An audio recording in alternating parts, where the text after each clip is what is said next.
नमस्कार। आज हम 18वीं सदी के भारत के इतिहास में जरा गोता लगाएंगे। ये वो दौर था, समझिए, जब मुगल सल्तनत ढलान पर थी और ब्रिटिश ताकत का उदय हो रहा था। जी बिल्कुल। और हमारे पास जो स्रोत हैं, जैसे ब्रिटिश विजय की पूर्व संध्या पर भारत जैसे लेख, वो इसी कहानी को बयान करते हैं। हाँ, कि कैसे वो इतना विशाल, लगभग 2 सदी पुराना मुगल साम्राज्य बिखरने लगा और फिर देश में नई क्षेत्रीय शक्तियां उभरी। सही कहा। तो आज की बातचीत का मकसद यही है कि उन वजहों और घटनाओं को समझें जिन्होंने इस बड़े, बहुत बड़े बदलाव की जमीन तैयार की। हाँ, तो शुरुआत कहाँ से करें? औरंगजेब की मृत्यु के बाद से? हाँ, वहीं से। 1707 में औरंगजेब की मौत हुई और उसके बाद ये सोचना भी दिलचस्प है कि इतना मजबूत साम्राज्य आखिर कमजोर पड़ा तो पड़ा कैसे। बिल्कुल। औरंगजेब के बाद के जो बादशाह थे, जैसे बहादुर शाह प्रथम, जिन्हें शाहे बेखबर भी कहा गया है कुछ जगहों पर। हाँ, फिर जांदार शाह, फर्रुखसियर, जिन्हें वो सैयद बंधु, किंग मेकर्स, उन्होंने गद्दी पे बिठाया और फिर मरवा भी दिया। हम्म। और मोहम्मद शाह रंगीला, ये सब ज्यादातर कह सकते हैं कमजोर या उतने योग्य साबित नहीं हुए। और फिर वो गद्दी के लिए लड़ाइयां तो थी ही लगातार। जी हाँ, उत्तराधिकार के लिए युद्ध होते रहे। इससे दरबार में गुटबाजी बढ़ी, अमीरों में आपसी दुश्मनी हुई और साम्राज्य अंदर से खोखला होता गया। और वो जागीरदारी का संकट भी तो था, मतलब जमीन की कमी और। हाँ, जागीरदारी संकट। अमीरों को देने के लिए अच्छी जागीरें कम पड़ गईं और जो थीं भी, उनसे आमदनी का अंदाजा अक्सर गलत निकलता था। इससे भी उनमें असंतोष बढ़ा। मतलब अंदरूनी हालात काफी खराब थे। बिल्कुल।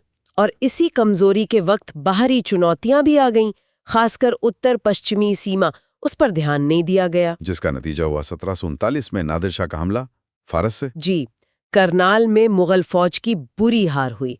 फिर दिल्ली में जो हुआ, भयानक लूटपाट, तबाही। हाँ, बताते हैं कि वो मयूर सिंहासन, कोहिनूर हीरा, इनके अलावा कोई 70 करोड़ रुपए की लूट हुई। 70 करोड़!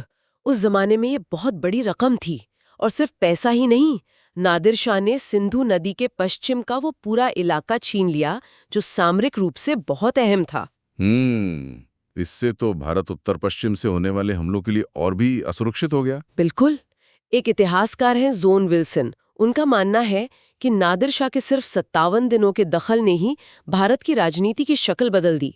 सत्ता के केंद्र टूट गए, लूटपाट का दौर चला और इसने कहीं ना कहीं ईस्ट इंडिया कंपनी के लिए रास्ता बना दिया। अच्छा, और नादिर शाह के बाद फिर अहमद शाह अब्दाली आया। हाँ, अहमद शाह अब्दाली। उसने 1748 से 1767 के बीच कई बार हमले किए, पंजाब छीना, दिल्ली पर भी कब्जा किया। और फिर अब्दाली और मराठों के बीच हुई वो मशहूर लड़ाई, पानीपत की तीसरी लड़ाई 1761 में। जी, 1761। इस लड़ाई में अब्दाली ने मराठों को निर्णायक रूप से हरा दिया और इस हार ने मराठों की जो महत्वाकांक्षा थी पूरे भारत पर राज करने की, उसे लगभग खत्म ही कर दिया। ये पानीपत का मैदान इतना खास क्यों रहा है? मतलब इतिहास में 3 बड़ी लड़ाइयां यहीं हुई। हाँ, इसकी कई वजह हैं। एक तो इसकी लोकेशन, दिल्ली के करीब है, गंगा और सिंधु के मैदानों के बीच का इलाका। अच्छा। यहाँ की जमीन समतल है, तो घुड़सवार सेना के लिए बहुत अच्छी थी और दिल्ली के शासकों के लिए हथियार और रसद पहुंचाना भी आसान था। और वो ग्रैंड ट्रंक रोड भी तो यहीं से गुजरती थी, शेर शाह सूरी वाली। बिल्कुल। तो पहली लड़ाई 1526 ने मुगल साम्राज्य की नींव रखी, दूसरी 1556 ने अकबर के राज को पक्का किया और तीसरी 1761 ने मराठों के मंसूबों पर पानी फेर दिया। तो मुगल साम्राज्य कमजोर हुआ, बाहरी हमले हुए, मराठे भी पीछे हटे, तो फिर क्या हुआ? क्षेत्रीय ताकतें उभरी। हाँ बिल्कुल। मुगल ताकत जैसे जैसे कम हुई, कई क्षेत्रीय राज्य उठ खड़े हुए। इनको हम मोटे तौर पर 3 तरह से देख सकते हैं। अच्छा। कैसे? एक तो थे उत्तराधिकारी राज्य। Successor states. मतलब वो पुराने मुगल सूबे जो अब लगभग आजाद हो गए। जैसे हैदराबाद, जिसके संस्थापक निजाम उल मुल्क थे। बंगाल, मुर्शिद कुली खान ने शुरू किया और अवध सादत खान ने। दूसरे थे स्वतंत्र राज्य, जैसे मैसूर, जो हैदर अली के वक्त में काफी ताकतवर हो गया, और राजपूत रियासतें। और तीसरे थे नए राज्य जो मुगलों के खिलाफ संघर्ष से उभरे थे, जैसे मराठा, पेशवाओं के नेतृत्व में, सिख, महाराजा रंजीत सिंह ने पंजाब में एक मजबूत राज्य बनाया, और जाट, सूरजमल के नेतृत्व में। तो मतलब सत्ता एक केंद्र से हटकर कई छोटे-छोटे केंद्रों में बंट गई? हाँ, एक तरह का विकेंद्रीकरण हो गया। लेकिन ये जो क्षेत्रीय राज्य थे, हाँ। ये मुगलों को चुनौती देने लायक तो हो गए थे अपने अपने इलाकों में, पर जैसा स्रोत बताते हैं, उनमें से कोई भी इतना सक्षम नहीं था कि पूरे भारत पर मुगलों की जगह ले सके। क्यों? उनमें क्या कमी थी? एक तो उनमें आपसी एकता नहीं थी, वो लगातार आपस में ही लड़ते रहते थे। दूसरे, उनके पास कोई आधुनिक प्रशासनिक ढांचा या आधुनिक सेना बनाने का नजरिया वो नहीं था। अच्छा, अब जरा उस वक्त के समाज और अर्थव्यवस्था पर भी बात कर लें। कैसी तस्वीर उभरती है? वो तस्वीर काफी विरोधाभासी है। एक तरफ तो जबरदस्त अमीरी, शानो शौकत दिखती है, खासकर ऊंचे तबके में, तो दूसरी तरफ आम जनता में भयंकर गरीबी। और खेती किसानी? खेती तकनीकी रूप से पिछड़ी हुई थी। किसान मेहनत बहुत करते थे, लेकिन उपज का बड़ा हिस्सा लगान और दूसरे करों में चला जाता था। उन्हें अपनी मेहनत का फल बहुत कम मिलता था। लेकिन व्यापार और उद्योग का क्या? सुना है वो काफी अच्छा था। हाँ, वो पहलू मजबूत था, खासकर कपड़ा उद्योग।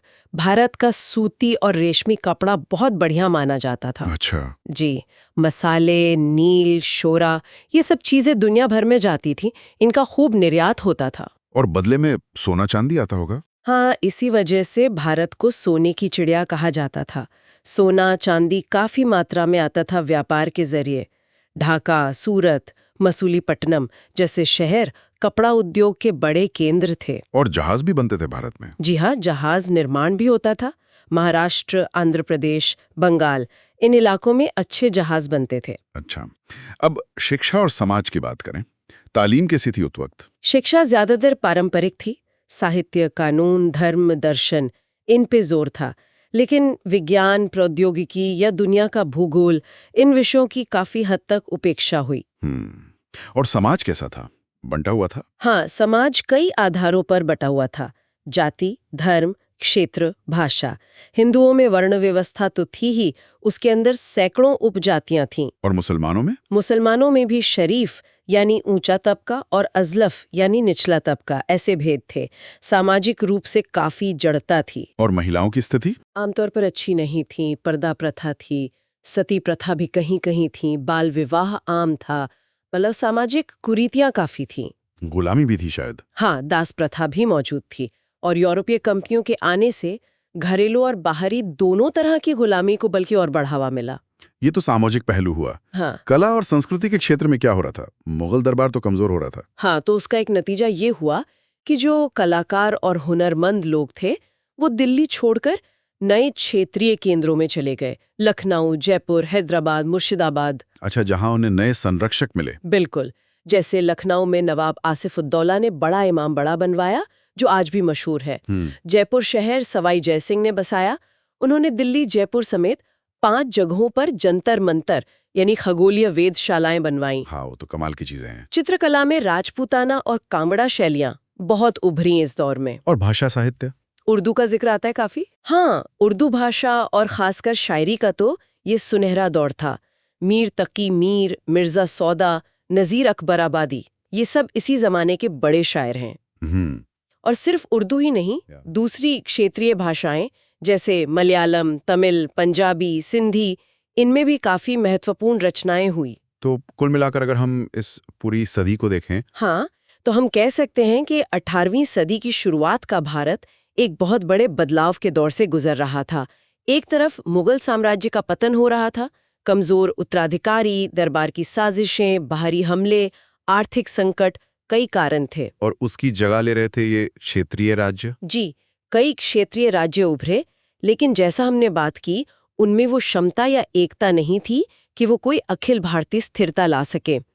समाज और अर्थव्यवस्था में भी विरोधाभास थे। हाँ, एक तरफ व्यापार और कला फल फूल रहे थे, तो दूसरी तरफ समाज पुरानी रीतियों में जकड़ा हुआ था, तकनीकी पिछड़ापन था और गहरी गरीबी भी थी। हमारे स्रोत बताते हैं कि फौजी कमजोरी और आर्थिक बदहाली ये पतन के शायद मुख्य कारण थे।